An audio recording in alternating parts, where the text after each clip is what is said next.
Welcome to the ITSPmagazine Podcast Network, a modern, innovative multimedia platform, broadcasting ideas and connecting minds.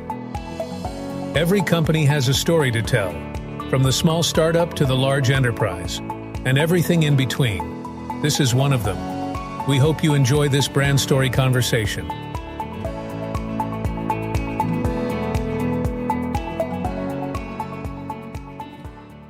And hello everybody, you're very welcome to a new 7 minutes here on ITSPmagazine, a short brand story, where we're going to talk about multi-cloud today, coming to you live from SecTor in Toronto. I'm here with Michael Mychalczuk. Well done. Look at that. Well done. 2 points to me for getting that. Michael, brief couple words about you and your role at OpenText. Well, thank you for having me on your podcast. Appreciate that. So I'm the Director of Product Management for ArcSight, which for most of your listeners, they'll be familiar with as a longtime SIM from what you and I were talking about. So yes. I've done that, and I've been a product manager. Prior to that, I worked for a telco in the United States, T-Mobile.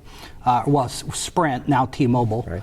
And so I moved from IT operations to security to now my role here as a director of product management. Nice one. And you were on a panel today talking about multi-cloud, and you by far were the most vocal, and I think the audience was receptive to that as well. Can you give me a view of kind of the state of multi-cloud, what some customers are dealing with right there? Yeah, so when we look at our customers, we see a trait that I think many would follow, and that is they originally did not want to go down that road. They wanted to be in one cloud if they could possibly get away with it. However, when you looked at like how Microsoft has done with how they've moved all the Windows products into Azure, kind of have forced people into that realm. You see kind of the things with Google making a big push on AI, or by mergers and acquisitions, more and more organizations are just getting forced to having to deal with that problem.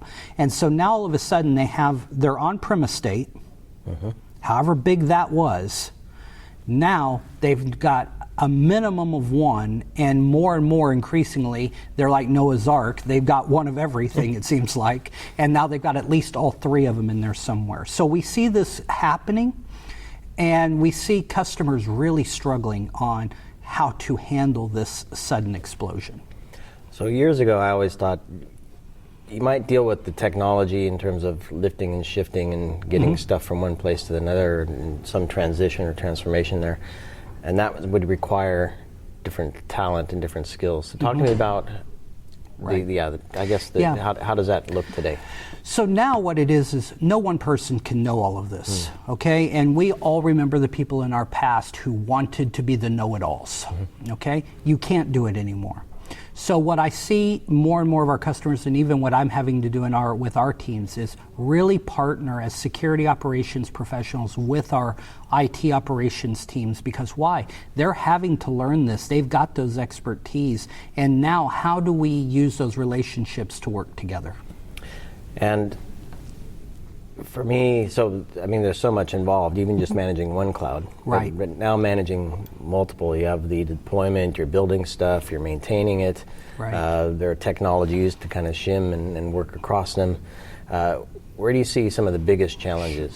So it's funny because the security professionals, we've gone out of our way to try to reduce the attack surface as much as we can.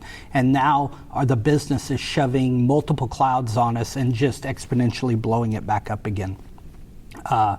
One of the key areas that I see there is around how do you deal with all the human factor?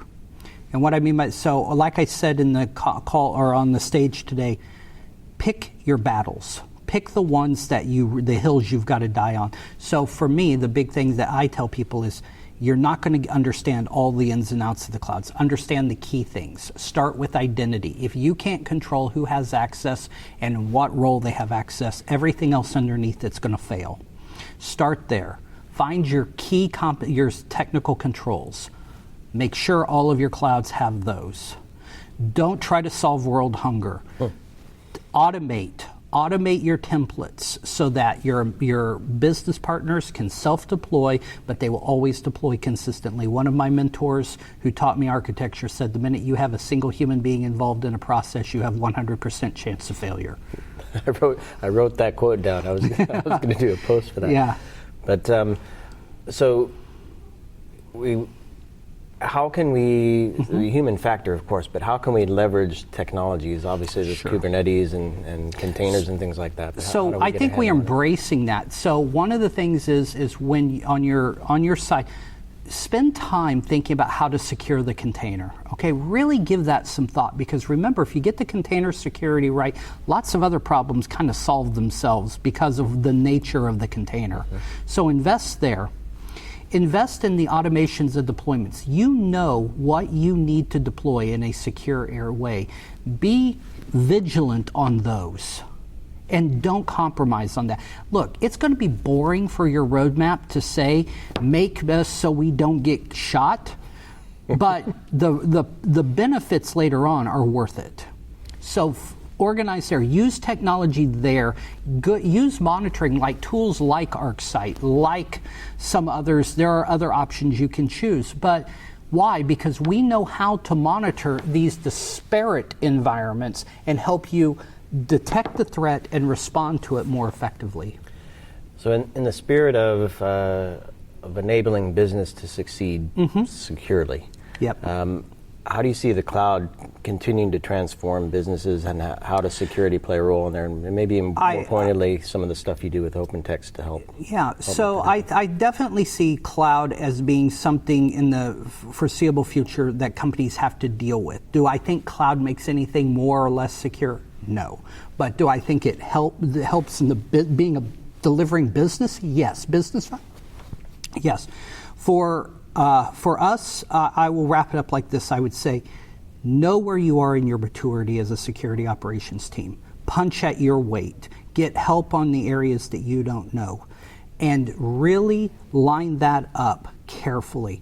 Because now, if you've got that, and now you can be a business enabler. You can help your business partners deliver the services at the speed of business and help them be more successful. Speed of business. That's what it's all about. It is. And speaking of speed, that's 7 minutes here on ITSP Magazine. Thanks so much, Michael. My pleasure.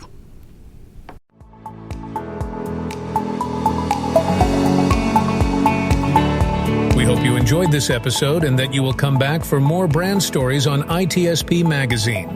If you want to share your company's brand story, go to ITSPmagazine.com and explore our advertising options to learn more.